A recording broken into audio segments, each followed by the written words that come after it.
اعوذ باللہ من الشیطان الرجیم بسم اللہ الرحمن الرحیم یا ایہا الذین آمنوا اذا تداینتم بدین الی اجل مسمى فاکتبوہ ولیکتب بینکم کاتب بالعدل ولا یأبى کاتب ان یکتب کما علمہ اللہ فلیکتب صدق اللہ العظیم رب اشرح لی صدری ویسر لی امری واحلل عقدۃ من لسانی یفقہوا قولی اللہم صلی علی سیدنا محمد وعلی آل سیدنا محمد۔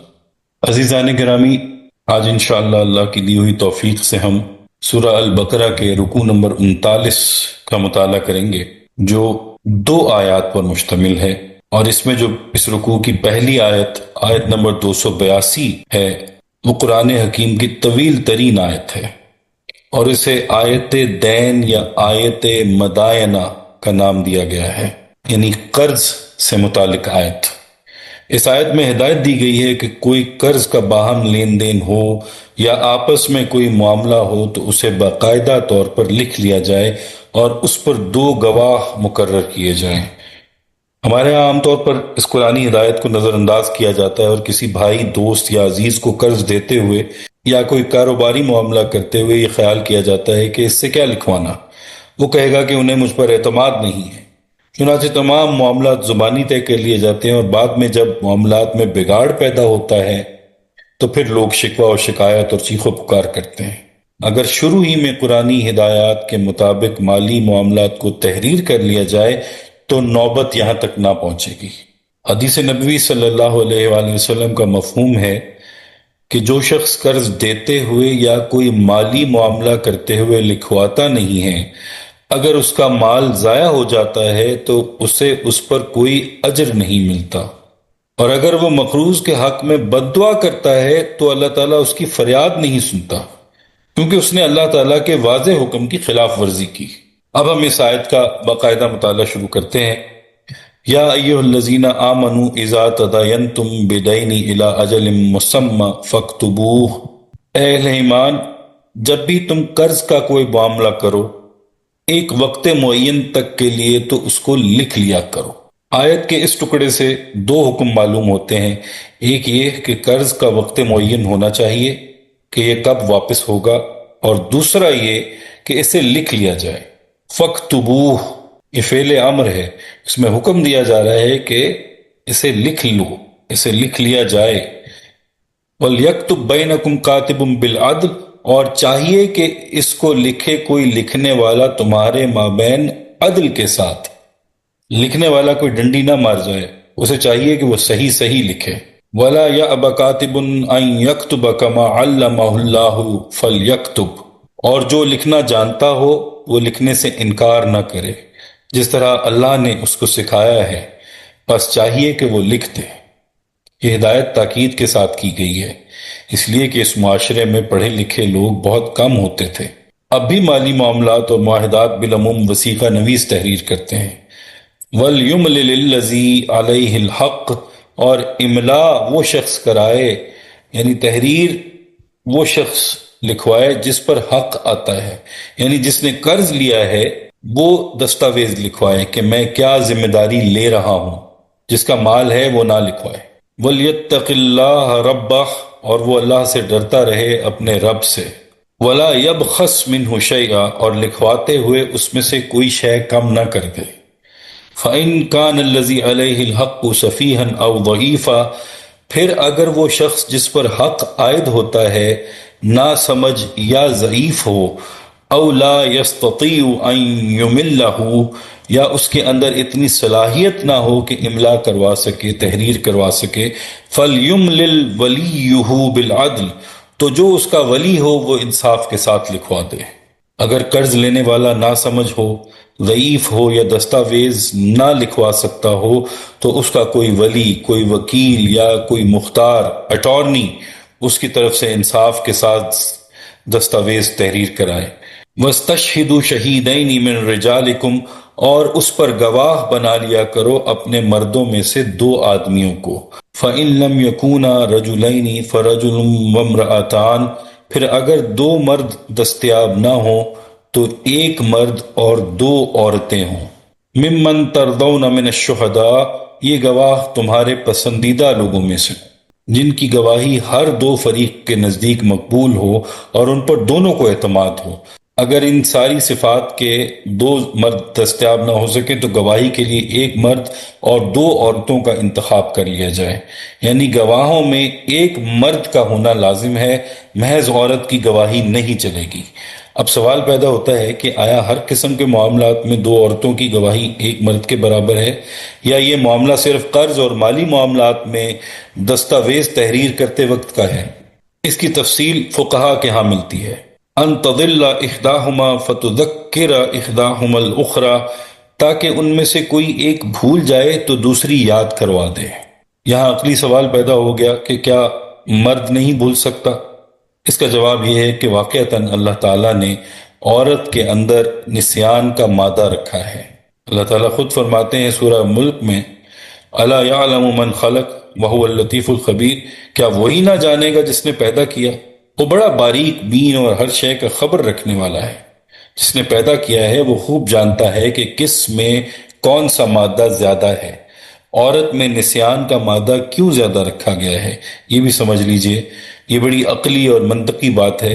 دراصل عورت کو مرد کے تابع رہنا ہوتا ہے، لہٰذا اس کے احساسات کو کبھی ٹھیس پہنچ سکتی ہے، اس کے جذبات کے اوپر کوئی کدورت آ سکتی ہے۔ اس اعتبار سے اللہ تعالیٰ نے ان کے اندر بھول جانے کا مادہ سیفٹی والو کے طور پر رکھا ہوا ہے۔ چنانچہ یہ نسیان بھی اللہ تعالیٰ کی بہت بڑی نعمت ہے، ورنہ تو کوئی صدمہ دل سے اترنے ہی نہ پائے، کوئی غصہ کبھی ختم ہی نہ ہو۔ بہرحال خواہ کسی حکم کی علت یا حکمت سمجھ میں آئے یا نہ آئے، اللہ کا حکم تو بہر صورت ماننا ہے۔ وَلَا يَأْبَ الشُّهَدَاءَ إِذَا مَا دُعُوا، اور نہ انکار کریں گواہ جبکہ ان کو بلایا جائے۔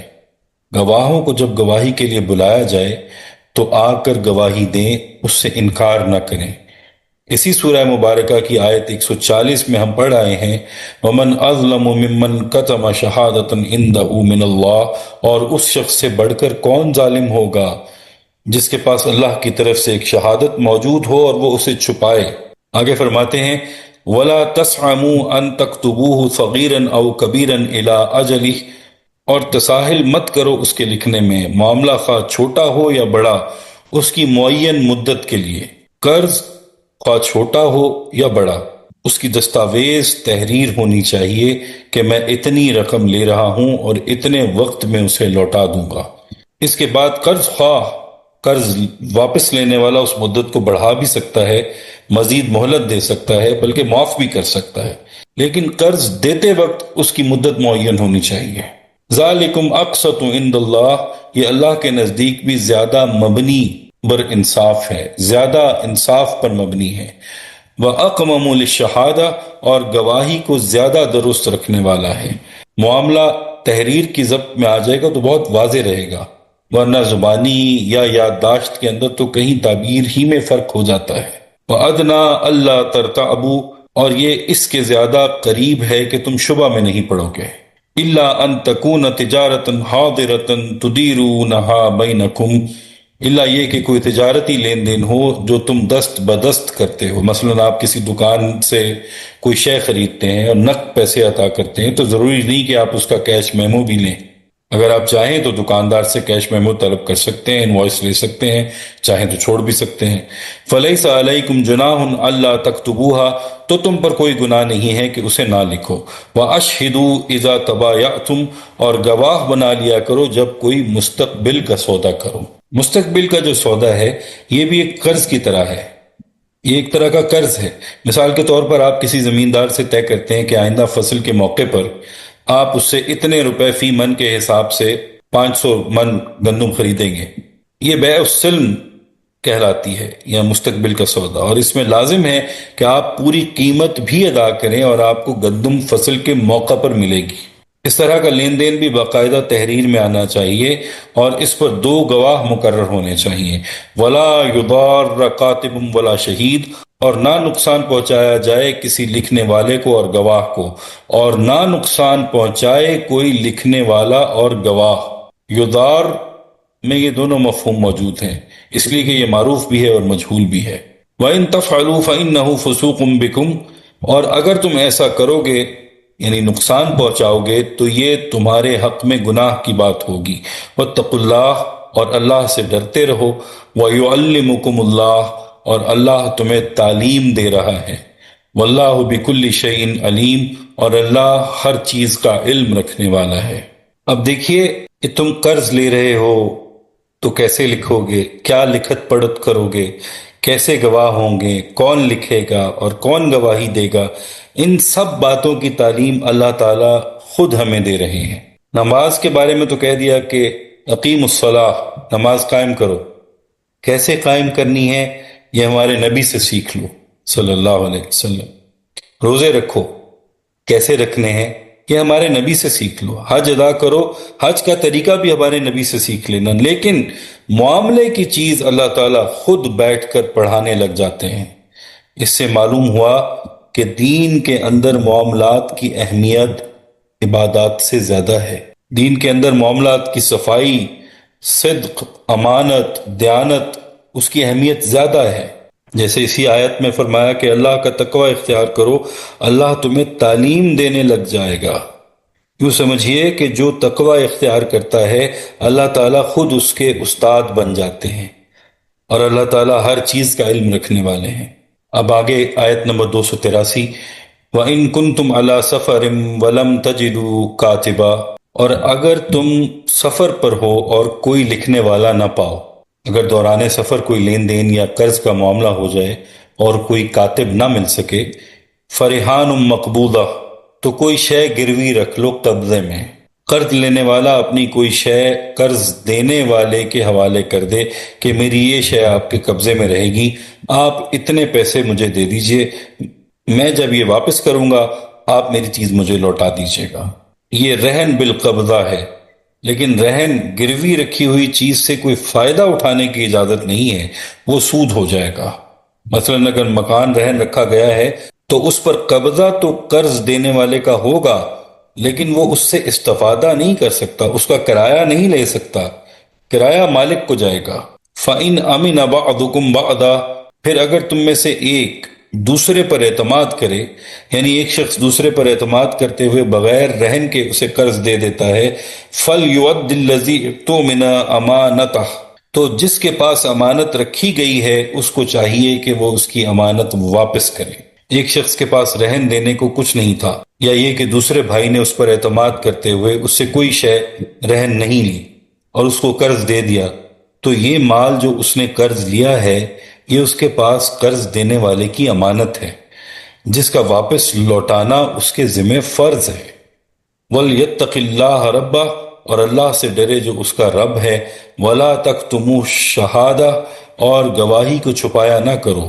وَمَنْ يَكْتُمْهَا فَإِنَّهُ آثِمٌ قَلْبُهُ، اور جو کوئی گواہی کو چھپائے گا تو اس کا دل گنہگار ہوگا۔ بعض گناہوں کا اثر انسان کے ظاہری اعضاء تک محدود ہوتا ہے، جبکہ بعض کا تعلق دل سے ہوتا ہے۔ شہادت کا چھپانا بھی اسی نوعیت کا گناہ ہے، اور اگر کسی کا دل داغدار ہو گیا تو باقی کیا رہ گیا۔ واللہ بما تعملون علیم، اور جو کچھ تم کر رہے ہو اللہ اسے خوب جانتا ہے۔ اور یہاں تکمیل ہوتی ہے سورہ البقرہ کے 39ویں رکوع کی۔ اللہ تعالیٰ سے دعا ہے کہ اللہ تعالیٰ قرآن پاک کی آیات کے ذریعے ہمیں صراط مستقیم پر ہدایت فرمائے، ہمارے دلوں کو منور فرمائے، ہمارا تزکیہ فرمائے، اور ہمیں قرآن کو پڑھنے، سمجھنے، اس پر عمل کرنے اور اسے دوسروں تک پہنچانے کی توفیق عطا فرمائے۔ اللہ تعالیٰ ہم سب کے لیے آسانیاں پیدا فرمائے اور آسانیاں بانٹنے کی توفیق اور شرف عطا فرمائے۔ آمین یا رب العالمین۔